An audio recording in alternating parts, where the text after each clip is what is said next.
म्हणत आहे आपल्या पण ते कानावरचं. पहिला जो मुद्दा आहे 2005 पूर्वी जे नियुक्त शिक्षक होते त्यांचा तो ओपीएचा प्रश्न आहे. सातत्याने आपण जेव्हा उमेदवारी केली होती आपल्याला त्यावेळेस प्रचाराच्या वेळेस सुद्धा फडणवीस साहेब असतील सर्वांनी त्या ठिकाणी आश्वासन दिलेलं होतं. एवढंच नाही तर विधिमंडळामध्ये माननीय मुख्यमंत्री एकनाथ शिंदे साहेब यांनी पण सांगितलं होतं की मी त्या ठिकाणी 26,000 लोकांना त्या ठिकाणी पेन्शन दिल्याशिवाय आम्ही गप्प बसणार. आपण पण तो प्रश्न सातत्याने उपस्थित केलेला आहे. परंतु झालं काय, गेल्या 2 वर्षामध्ये सरकार त्या दृष्टीनं प्रयत्न करत नाही अशी जनसामान्यामध्ये भावना आहे. त्याचं कारण म्हणजे जे मार्ले सरांनी जी सुप्रीम कोर्टामध्ये केस केलेली आपण त्या ठिकाणी सरकार म्हणून सकारात्मक आम्ही अहवाल देऊ अशा पद्धतीचं मुख्यमंत्री महोदयांनी विधिमंडळामध्ये सांगितलेलं होतं. परंतु तसं काही होताना दिसत नाही. आणि दुसरं म्हणजे 27/2/2025 ला आता एक न्यायालयाचं जजमेंट आलं होतं की जे 2005 पूर्वी नियुक्त आहे त्यांची तुम्ही स्क्रुटिनी करा आणि जे लायबल आहे त्यांचे प्रस्ताव विधी मार्फत पेन्शनसाठी जाऊ द्या. परंतु त्याच्यावर पण महाराष्ट्र गव्हर्नमेंटने आता मागच्या आठवड्यामध्ये SFP दाखल केलेली आहे. तर हा फार कॉन्ट्रावर्स होतोय असं मला वाटतं. आपण फार अभ्यासू आहात आणि फडणवीस साहेबाबरोबर आपले संबंध पण चांगले आहेत. आपण जर हा मुद्दा उचलून धरला तरच या लोकांना 2005 पूर्वी जे नियुक्त आहेत वास्तविक त्यांचा तो राईटच आहे. त्यांनी 11-11, 12-12 वर्ष त्या ठिकाणी विना अनुदान वेतनावर काम केलेलं आहे आणि कुठंतरी 20, 40, 60, 80, 100 हे टप्पे शासनाचंच धोरण आहे ना, त्यामध्ये त्यांची काही चुकी नाही. आणि तो 2005 नंतर 100% अनुदानित आहे असं म्हणून त्याला ओपीएस नाकारणं हे काही तितकंसं बरोबर नाही.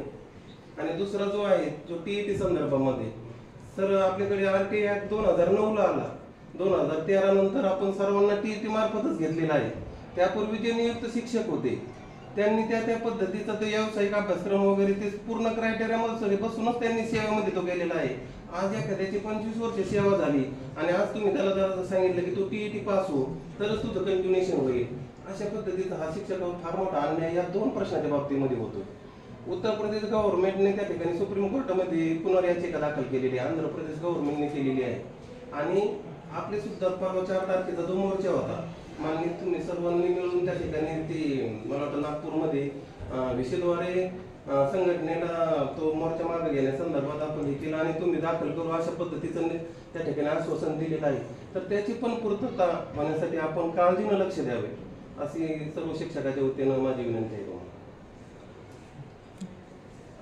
दोन्ही विषय 2005च्या आधीचं जे सर्वे झालेलं आहे बरोबर मध्यंतरी आपल्याकडे नगरला पण सगळ्यांना बोलवतो वगैरे सगळे केलेलं आहे.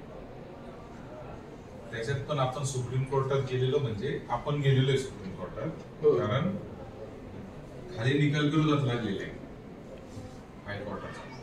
म्हणजे 2005च्या पूर्वीच्या शिक्षकांच्या विरुद्ध निकाल लागलेला आहे हायकोर्टाचा. स्क्रुटिनी कसं संदर्भात घेतली मग आपण त्याच्या विरुद्ध आपण सुप्रीम कोर्टात गेलेलो. सुप्रीम कोर्टात ती केस चालू असताना शासनाने सांगितलं की आम्हाला नेमकं माहित नाही की किती शिक्षक 26,000 आकडा सुद्धा 26,000 खरा आहे का खोटा आहे आम्हाला माहित नाही असं शासनाने सांगितलं. मग कोर्ट म्हणलं का मग त्याचं तुम्ही प्रत्येक शिक्षकाची स्क्रुटनी करा आणि म्हणून ते स्क्रुटनी आता झाली. पण आता याच्यामध्ये काय आहे की आर्थिक हा विषय असल्यामुळं सरकारची आर्थिक परिस्थिती तुम्हाला माहिती आहे सध्या काय करतील हे जरा वेळ काढूपणाचा असं चालू आहे. नाही सर, याच्यामध्ये काय होतंय आता लाडकी बहीण योजना जी आणली त्याच्यावर जी जनहित याचिका दाखल झाली होती आणि त्याच्या जनहित याचिकेमध्ये काय म्हटलं होतं की लाडक्या बहिणीचा जो बोजा पडतोय त्यानं सरकारचा आर्थिक दिवाळा वाजलेला आहे काय अशा पद्धतीची ती याचिका होती. त्याच्यावर सरकारने काय ऍफिडेव्हिट काउंटर काय केलं की नाही या योजनेमुळे आमच्यावर कुठलाही आर्थिक भार त्या ठिकाणी पडत नाही. मग इतका मोठा भार जरा तुम्ही पडत नाही असं म्हणतात तर 26,000 शिक्षकांना पेन्शन देण्याविषयी काय बाहेर पडणार आहे. त्याने आर्थिक परिस्थितीवर काही फरक पडतो असा विषय नाहीच आहे. 90,000 कोटी रुपये लागतात नाही सर, ते टप्प्याटप्प्याने लागतात.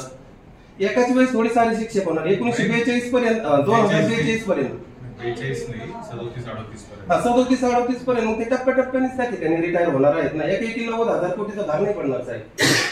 याविषयी आपला त्यामध्ये अभ्यास आहे. आपण थोडस फडणवीस साहेबांच्या हा मुद्दा कानावर घाला कारण याच्यामध्ये फार कॉन्ट्रोवर्सी होती. तुम्हाला सांगतो सरकार जे आता तुम्ही याच्या आधी दोन्ही विषयाची चर्चा चालली.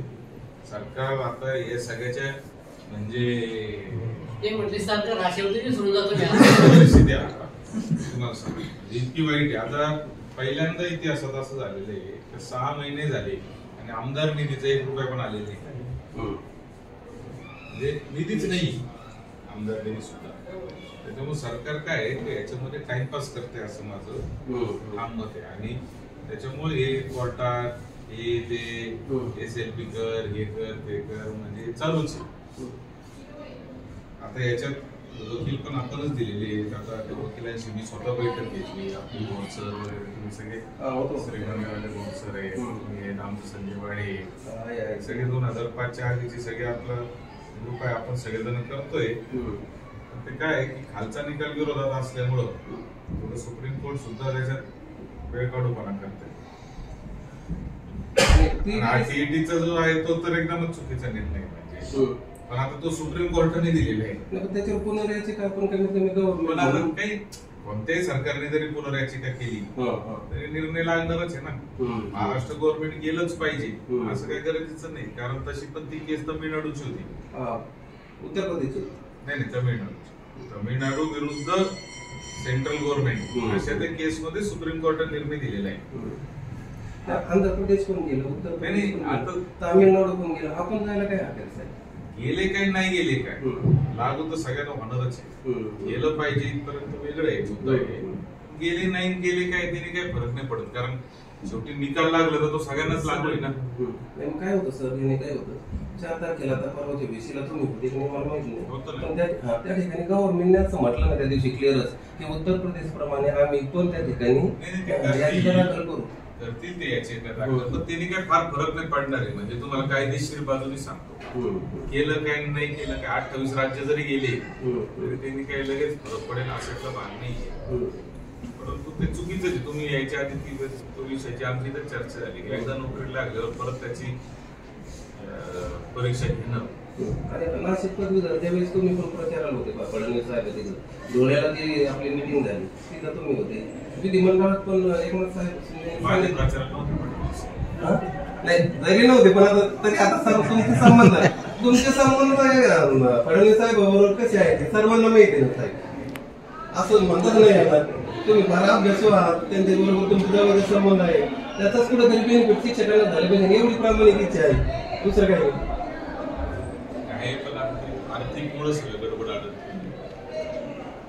सगळी गडबडच येत आहे. काय होतं शिक्षकांमध्ये फार विरोधाभास निर्माण होतो साहेब.